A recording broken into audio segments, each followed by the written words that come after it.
Nathi kaloku ngantsomi, yithani ichose ningaphumi impondweni. Kwilalana ethile abantu abaninzi babesifa sisifo ekuthiwa si-smallpox, ingqakaqha. Umfo kaEdward Jenner waphawula ukuba abantu ababesebenza neenkomo abazange bafa sesi sifo ingqakaqha emva kokuba babesukeleleke yi-cowpox. Tshini madoda, yintoni nale? Wazibuza umfo kaJenner ingaba kutheni na.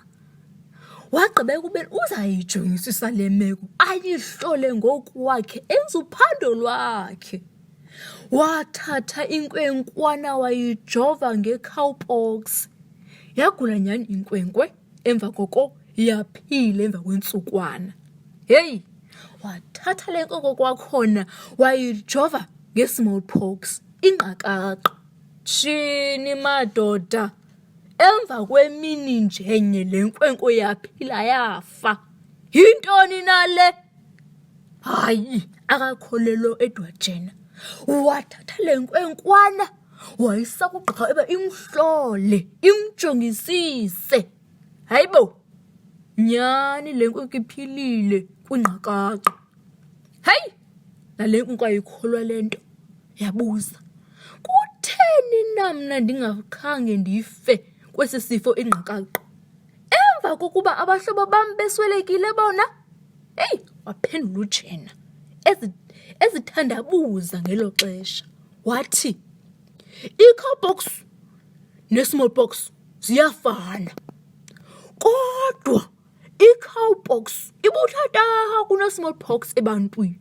Ngoko ke, xa ujova isitofu emzimbeni, kuye kubangele umpendulo yomzimba, ngamanye amazwi i-immune response, apho iiseli ezichanekileyo ziye zikhululwe ukulwa naloo pathogen ehlasela umzimba.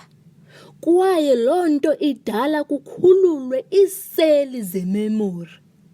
Ezo seli zona zenzela ukuba ipathogen efanayo nale xa ifuna ubuya emzimbeni, umzimba ukwazi ukuzilwela. Ngoko ke, i-cowpox ne-smallpox zii-pathogen ezifanayo. Yiloo nto umzimba ukwazile ukuzilwela. Ngoko ke, bantwana bam, kubalulekile ukugonya ukuze umzimba akwazi ukuzilwela kwii-pathogen ezigcweleyo apha emhlabeni. Ndiyathemba ke nisifundile isifundo. Phela ngantsomi.